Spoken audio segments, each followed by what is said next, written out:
teacher. This is Pedro Ramirez. My student ID is 100157144, and I'll be talking to you about the story of Mr. Johnson.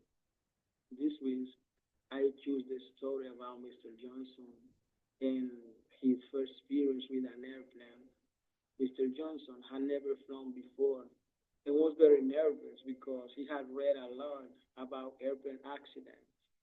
One day, a friend offered to take him for a ride in his small private plane. Although he was scared, Mr. Johnson agreed to go. As they were moving slowly on the runway, he closed his eyes, terrified of the takeoff. After a couple of minutes, he opened them, looked out the window, and saw some ants, thinking they were people from the earth. He said they looked small as ants. His friends laughed and told him they were actually ants because the plane hadn't taken off yet.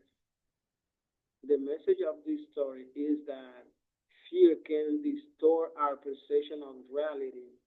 Mr. Johnson was so afraid of flying that he assumed they were already in the air, just because he expected something to go wrong.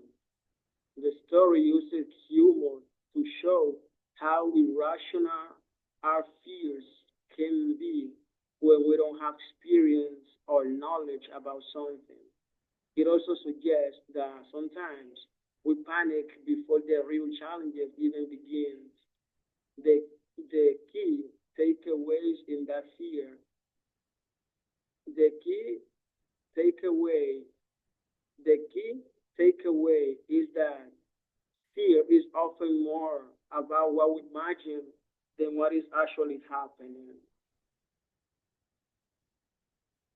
This story remind me of my own fear before my before my first day in high school.